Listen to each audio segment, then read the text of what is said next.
I turned 27 recently and I'm in this weird phase where I feel like I've kind of outgrown the online version of myself that I built when I started this channel at 15, 16. For the longest time, my brand that I built on here, my content, my energy, my focus, my topics, even the way that I showed up kind of felt like it really resonated with me up until I turned like 25. But lately, I've changed, I've slowed down, I've entered a new relationship, and I moved out and I really focused on finding me. And I just feel like the content that I was posting didn't resonate with that anymore. I basically just see things differently and I see the vision of this channel very differently. This isn't about like starting over, it's about basically realigning with who I am now. I guess it's like kind of my online version of me on YouTube catching up with the online versions of me on like Instagram, TikTok, and also in my like offline life. So in today's video, I kind of want to talk about how I'm kind of rebranding my YouTube and myself in my late 20s. What triggered the shift, what's changing, and what this like new version vibe of me kind of looks like. So let's jump into why I felt like I needed to kind of rebrand. For the past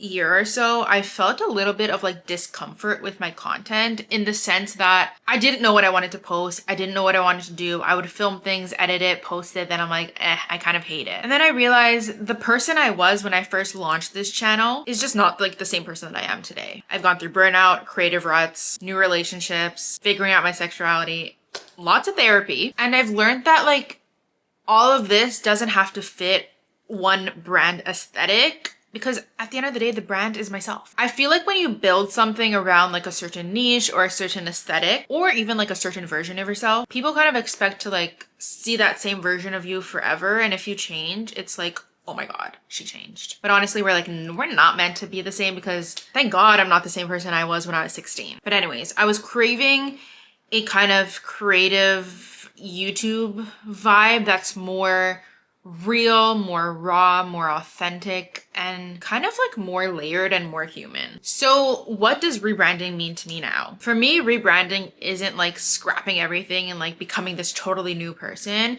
It's just like evolving my content into who I am presently at 27. It's about asking myself, does the content that I create showcase what I really care about? I personally used to think rebranding was all about getting a new profile picture, new cover art, new fonts, new vibe. It was very like aesthetic to me. Like that's what I thought a rebrand was. But now I would say it's like more of an emotional rebrand. It's basically how I speak to my audience, the tone I carry. I think it's also basically about how I let you guys see me and how I present myself and how I kind of just show up for myself and my community. So let's talk about the steps I took to rebrand. The first thing I did was I audited my YouTube. I looked at all my videos, all my content, the stuff that's been doing well, the stuff that I literally hated doing, and I kind of made like pillars of what I felt resonated with me now and what I didn't want to create anymore. Then I basically redefined my messaging. I asked myself, what am I trying to say right now? What am I trying to showcase to people?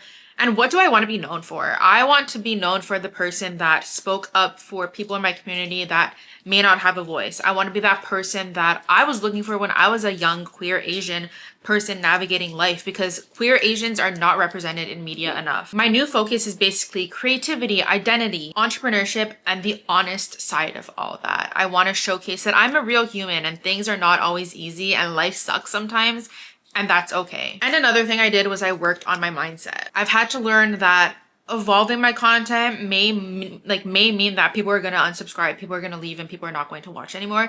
And that's okay, because they subscribed for a certain version of myself that I no longer resonate with. I got a lot of my subscribers from college vlogs, college life, university life. And honestly, that's not me anymore. And I have so much more to give and so much more to show.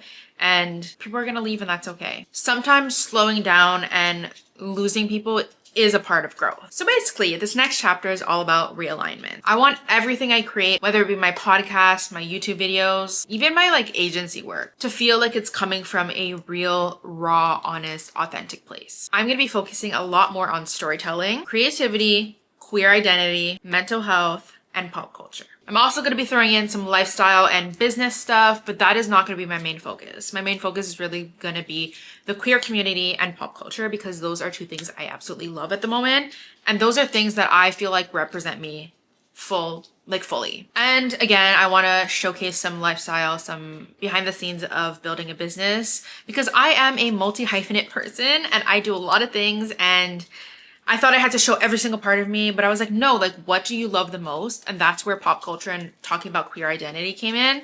So that's like my big top pillar. So queer, pop culture, lifestyle, business. That's what the vibes are going to be. And I decided I'm no longer chasing numbers. I want to chase connection. I want to make content that feels like a connection, a conversation, rather than like me sitting here and like putting on a performance type of thing. So anyways, all this to say, if you're in your late 20s and you're feeling a shift coming, embrace it. It's okay to evolve. It's okay to want different things. Rebranding yourself, whether it be online or even in your everyday life, is one of the most powerful forms of self-commitment, self-care, self-worth, and self-awareness. You are allowed to show up as yourself, even if some people may not like it. So anyways, if you're in a rebranding session too, I'd love to hear what it looks like for you. If you're someone who's also post-grad trying to figure out their place in the world, figure out their place online, would love to also hear from you, because we're all just figuring it out. So anyways, thank you for coming to this long-winded video. Basically, moving forward, I will have a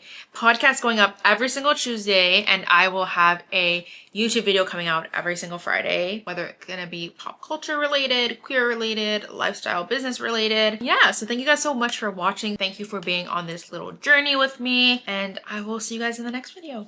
Bye guys.